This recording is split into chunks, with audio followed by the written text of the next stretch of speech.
ദൈവത്തിന് സ്തോത്രം. അനുഗ്രഹിക്കപ്പെട്ട ഈ നല്ല പകൽവേളയ്ക്കായി വീണ്ടും ഞാൻ നന്ദിയോടെ കർത്താവിന് സ്തോത്രം ചെയ്യുന്നു. വളരെ സന്തോഷമുള്ള ഹൃദയത്തോടാണ് ഞാൻ ഇന്ന് പകൽവേളയിൽ നിങ്ങളുടെ മുമ്പിലായിരിക്കുന്നത്.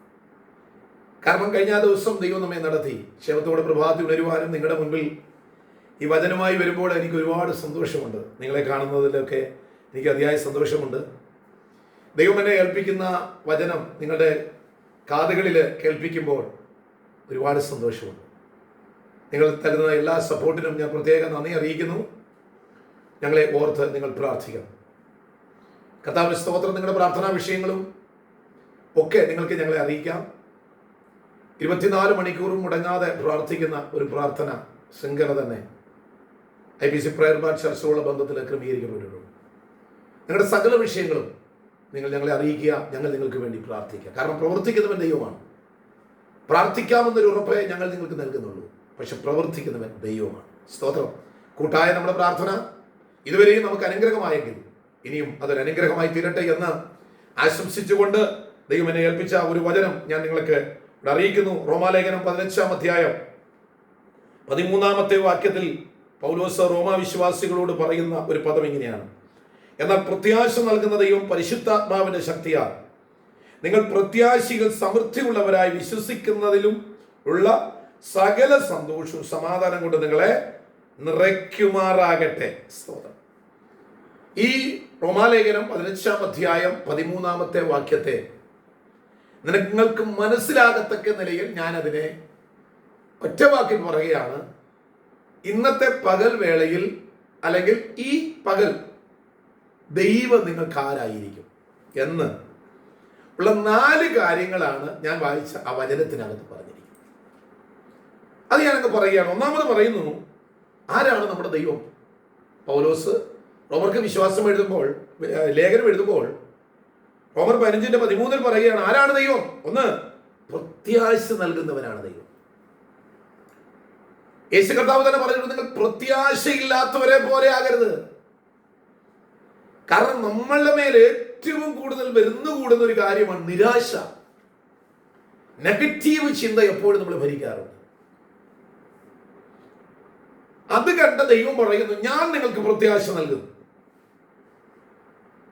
മരിച്ചവർ ഉയർക്കും, ക്ഷീണമുള്ളവർ ധൈര്യപ്പെടും, കഴുകന്മാരെ പോലെ ചിറകടിച്ച് പറന്നുയരും. ഈ വചനമൊക്കെ നമ്മൾ കേൾക്കുമ്പോൾ നമ്മുടെ ഉള്ളിലൊരു പ്രത്യാശയാണ്. അതുകൊണ്ടാ ദൈവവചനത്തിൽ ഇങ്ങനെ പറയുന്നു, ഉറങ്ങുന്നവരെ മരിച്ചവരുടെ ഇടയിൽ നിന്ന് എഴുന്നേൽക്കണം. കാരണം നിന്റെ ഉള്ളിൽ ഒരു പ്രത്യാശയുണ്ട്. നമുക്ക് നിരാശ വന്നപ്പോഴാ നമ്മൾ പോയി മരിച്ചവരുടെ കൂടെ കയറി കിടന്നുറങ്ങി. പക്ഷെ ദൈവം കാണുമ്പോൾ നമ്മുടെ ഉള്ളിൽ ഒരു പ്രത്യാശയുണ്ട്. ആ പ്രത്യാശ എഴുന്നേൽക്കട്ടെ. കാരണം ദൈവം ആരാ? ഇന്ന് പകൽവേളയിൽ നിങ്ങൾക്ക് ചില പ്രത്യാശ നൽകാൻ പോവുകയാണ്. നിങ്ങൾ സഞ്ചരിക്കുന്ന ഇന്നത്തെ വഴികളിലൊക്കെ പ്രത്യാശയോടെ നിങ്ങൾ സഞ്ചരിക്കണമെന്നാണ് ദൈവം പറയുന്നത്. നിരാശയോടെ നിങ്ങൾ ഒരു കാര്യത്തിലും ഇറങ്ങണ്ട. എല്ലാം നിങ്ങൾക്ക് ശുഭകരമായി തീരും. യേശുവിനെ അടക്കം ചെയ്ത് കഴിഞ്ഞ ശേഷം ആ ശരീരത്തിനകത്ത് ചില സുഗന്ധവർഗ്ഗങ്ങൾ പൂശാൻ വേണ്ടി തീരുമാനിച്ച സഹോദരിമാർ എല്ലാ കാര്യങ്ങളും വാങ്ങിക്കൂട്ടി ക്രമീകരിച്ച് നന്നാ രാവിലെ എഴുന്നേറ്റ് യാത്ര പുറപ്പെടുമ്പോഴാ ഉള്ളിൽ ഒരു നിരാശ വരുന്നത്. അയ്യോ, അവിടെ ഒരു കല്ല് വെച്ചിട്ടുണ്ട്, അത് ആര് മാറ്റി തരും? പക്ഷെ ആ ഒരു നിരാശ അവിടെ ഉള്ളിൽ വന്നപ്പോഴും അവർ എടുത്ത തീരുമാനത്തിൽ നിന്ന് അവർ പുറകോട്ട് പോയില്ല, അവർ മുൻപോട്ടൊക്കെ ഇറങ്ങി. അതാണ് നമ്മുടെ പ്രത്യാശ. ചില വിഷയത്തിന് വേണ്ടി നമ്മൾ ഇന്ന് ഇറങ്ങുമ്പോൾ നെഗറ്റീവായിട്ടുള്ള ചില ചിന്തകൾ വരും.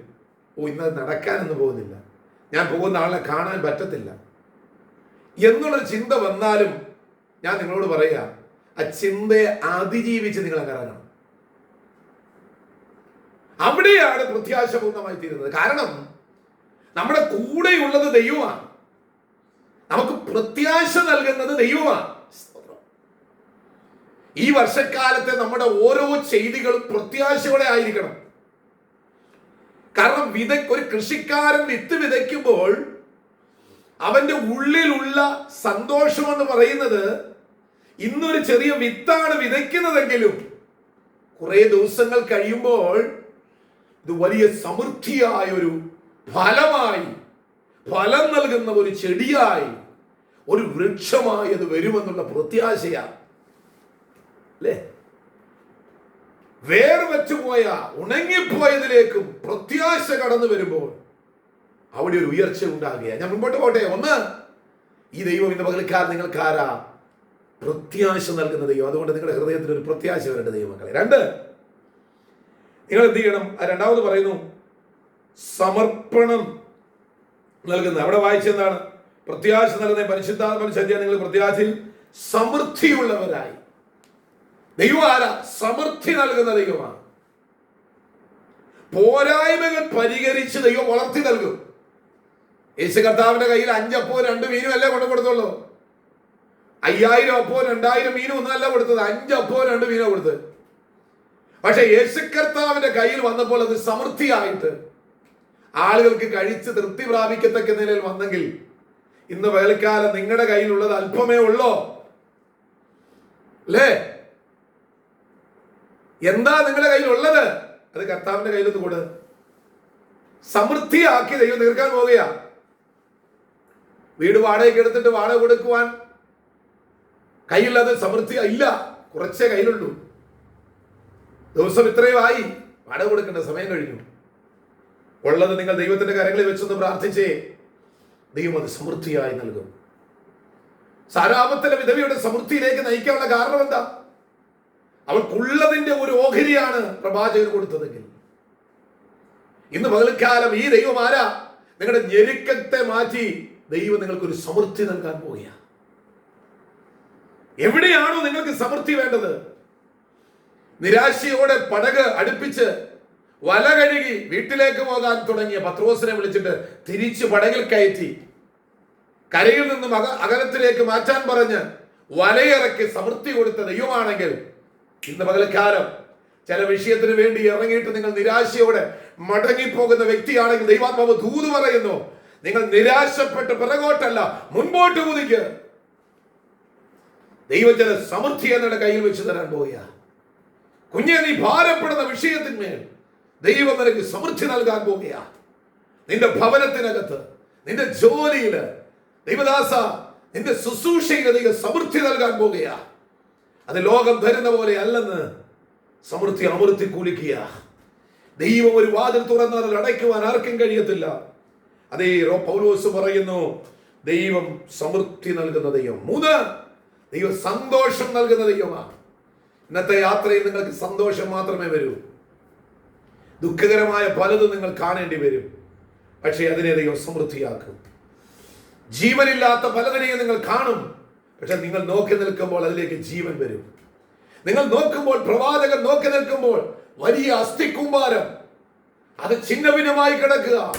പക്ഷെ നോക്കി നിൽക്കുമ്പോൾ അതിനകത്തേക്ക് ജീവൻ വരിക. അസ്ഥികൾ ഒരുമിച്ച് കൂടുന്നു. ഇന്ന് പകൽക്കാലം നിങ്ങളുടെ ബന്ധം വിട്ടുപോയ, നിങ്ങളുടെ ജീവിതത്തിൽ നിരാശ കൊണ്ടുവന്ന പലതും ദൈവം സമൃദ്ധിയായി നിങ്ങളുടെ മുൻപിലേക്ക് മടക്കി കൊണ്ടുവരും. നിങ്ങൾക്ക് സന്തോഷം നൽകും. 4 പറയുന്നു, ദൈവം ആരാ? സമാധാനം നൽകുന്ന ദൈവം. യേശു പറഞ്ഞു, എന്റെ സമാധാനം ഞാൻ നിങ്ങൾക്ക് തന്നേച്ചു പോകുന്നു. അത് ലോകം തരുന്ന പോലെയല്ല സഹോദരങ്ങളെ. ഇന്ന് പകൽക്കാലം ഈ ദൈവത്തിൽ വിശ്വസിക്കുക. നിങ്ങൾ മുൻപോട്ട് പോകും. 1, ദൈവം നിങ്ങൾക്ക് പ്രത്യാശ നൽകാൻ പോകുന്നു. 2, നിങ്ങൾക്ക് സമൃദ്ധി നൽകാൻ പോകുന്നു. 3, നിങ്ങൾക്ക് സന്തോഷം നൽകാൻ പോകുന്നു. 4, നിങ്ങൾക്ക് സമാധാനം നൽകാൻ പോകുന്നു. വിശ്വസിക്കുക. ഈ വചനം നിങ്ങൾ ഏറ്റെടുത്തുകൊണ്ട് ഇന്നത്തെ നിങ്ങളുടെ കാര്യങ്ങളെല്ലാം എൻ്റെ ദൈവത്തിൽ സമർപ്പിച്ചുകൊണ്ട് അങ്ങോട്ട് ചെയ്യുക. ദൈവം ഞാനിപ്പോൾ പറഞ്ഞ ഈ 4 കാര്യങ്ങൾ നിങ്ങളുടെ ജീവിതത്തിൽ നടക്കും. നിരാശപ്പെടേണ്ട, പ്രത്യാശയോടെ മുൻപോട്ട് പോകുക. ഈ വചനം നിങ്ങൾക്ക് അനുഗ്രഹമാകട്ടെ എന്ന് ഞാൻ പ്രത്യാശിക്കുന്നു. ഞാൻ അത് ഓർപ്പിക്കുന്നു. കർത്താവ് നിങ്ങളെ സഹായിക്കട്ടെ. ഇത് അനുഗ്രഹമാകുന്നെങ്കിൽ നിങ്ങൾ ഈ ചാനൽ സബ്സ്ക്രൈബ് ചെയ്യണം, മറ്റുള്ളവർക്ക് നിങ്ങൾ ഷെയർ ചെയ്യണം. നിങ്ങളുടെ പ്രാർത്ഥനാ വിഷയങ്ങൾ ഞങ്ങളെ അറിയിക്കുക. ഈ വചനങ്ങൾ ആ ദൈവം നിങ്ങളെ ഓരോരുത്തരെയും അനുഗ്രഹിക്കും.